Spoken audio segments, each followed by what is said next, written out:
Yaman, Salbonari, welcome to Zimu Reality ITV. Chifiti chenyu, chifiti chawanu, chifiti chisina ma side effects. And the message andinayo, yabakuna madzibaba magirazi, yabakuna baba magirazi. Ikuenda kuvagare kwa mtare, bozi baba magirazi, wachanga bari kwa mtare, wachanga wachibatsira vanhu kwa mtare. Saka ndine audio yandinayo ati munzwe kuti program yachanga kamira sei, zvichanga zvichifamba sei, wachanga vachifamba sei, ndiyo zvendirini. Saka vanchita panapa ndasenda kuplay that audio mubva maenzwa mubva matora namba dzababa magirazi ndizo namba dziri pakona apo kana mchinge mchida kuzoziva zvakawanda kuti baba magirazi vachanga vachifambisa sei kumamtare. Aiwa nguva ndiyo iyi munhu waMwari achanga ari munzvimbo yenyu. Saka kuti munzwe iye munhu waMwari mbune achitaura audio yake yanga achitaura kuti ndichange ndichifamba so full program yacho.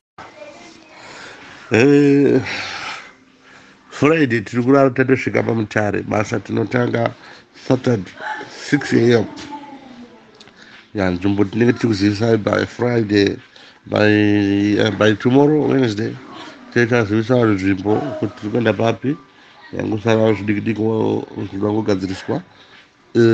Tobva ipapo mutare torarama tirimo futi Svondo kusvika 10 o'clock kuseni Svondo. Tobva tadzoka pamusha mukuru weHighfields hatishayikwe. Svondo yega hazvigoni kuti tishayikwe. Wednesday yega, Friday yega, mazuva aya hatishayike paHighfields. Tadaro tiri kugadzirira mutambo mukurusa watichaita choto cheZambara watichaita musi wa12 ichimunga ari 13. Nyaya chinangwa chechoto ichi tiri kupeta gore, kunonzi kupeta gore, vanhu vachiropafadzwa zvavakashanda, vasina chero zvavakashanda vachiuya kuropafadzwa kuti chinonzi mari pfuma chaikubata mari mumaoko. Vanhu vari kubirwa mari nezvikwambo, vanhu vari kubirwa mari nevaroyi n'anga, mapipi nemashura, zvikwambo zvidhoma nenyoka zviri kubira vanhu mari. Saka baba magirazi vari kuti aiwa haudyirwe dikita nemuroyi, haudyirwe simba, hausvetwe simba nemuroyi. Saka tapiwa munamato wepfuma, munamato wemari kuti vanhu ngavagomborerwa bleswe, vanotengesa vachitengerwa, vanokwiritisa mari vachidzosegwa, vanoshanda vasingabhadharwe vachibhadharwa. Ndiyo nyaya homupesa yatinayo inenge ichipera musi wa13 inenge iri Svondo masikati. Kurati choto chikuru ndicho choto chokupedzisa 2020 uno chekupeta gore rineri. Saka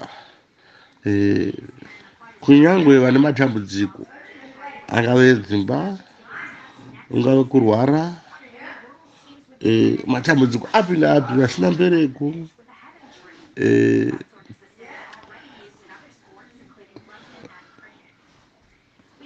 vanongofirwa, vanoshandiswa maspiritual husbands, spiritual wife, vane mamari nespirits, vakatemwa nyora, vanoroyeswa vasingadi, vakadyiswa. Zvese izvozvo zviri kuitika musi wa12 vanhu vachiyambutswa, vachinunurwa. Uye mwedzi watapinda,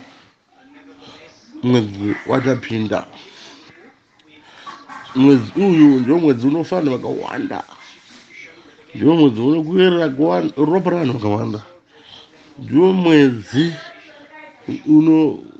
unonyanya kushanda masatanist vachimwa ropa revanhu. Saka atisanganei, tidzivirirwe mukati memugwagwa, tidzivirirwe mukufamba kwese kwatichaita, mukusangana kwese kwatichaita nehama dzedu. Ndiyo nguva inoiswa bute pasi, ndiyo nguva inobikwa madoro akasiyana-siyana, ndiyo nguva inopemberera vamwe zvikwambo zvavo, ndiyo nguva inopembererwa nevanhu zvakasiyana-siyana. Saka iyi ndiyo nguva inoda Jesu, ndiyo nguva inoda Mweya Mutsvene, ndiyo nguva inoda kuzvichengetedza. Vanofara ngatifarei, asi tisafarisa. Tatenda.